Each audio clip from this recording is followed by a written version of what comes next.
அதிகாரம் 13.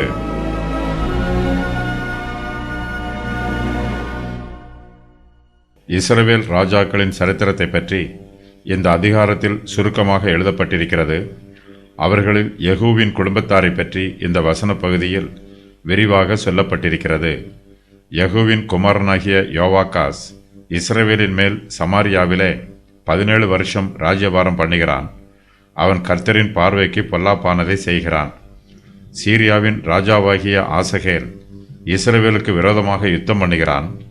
ஆசகேல் யோவாகாசின் இராணுவத்தை வெகுவாய் அழித்து போடுகிறான்.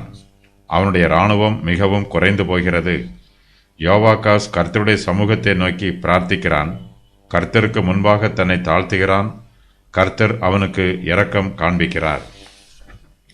கர்த்தர் யோவாகாசுக்கு இரக்கம் காண்பித்தாலும் அவன் விக்கிரக ஆராதனையில் தொடர்ந்து ஈடுபடுகிறான். யோவாகாசின் மரணம். யோவாகாசின் குமாரனாகிய யோவாஸ் சமாரியாவிலே 16 வருஷம் ராஜ்யபாரம் பண்ணுகிறான். இவன் யெகூவின் பேரன். எலிசாவின் மரணத்தை பற்றி இந்த வசன பகுதியில் சுருக்கமாக சொல்லப்பட்டிருக்கிறது. யோவாஸ் எலிசாவை பார்க்க வருகிறான். இஸ்ரவேலருக்கும் சீரியருக்கும் இடையே யுத்தம் நடைபெறுகிறது. எலிசா யோவாசுக்கு இந்த யுத்தத்தில் ஜெயம் உண்டாகும் என்னும் ஆறுதலான செய்தியை சொல்லுகிறார். எலிசா மரணமடைகிறார். அவரை அடக்கம் பண்ணுகிறார்கள். மரித்து போன ஒரு மனுஷனுடைய பிரேதம் எலிசாவின் எலும்புகளின் மேல் பட்டபோது அந்த மனுஷன் உயிரடைகிறான்.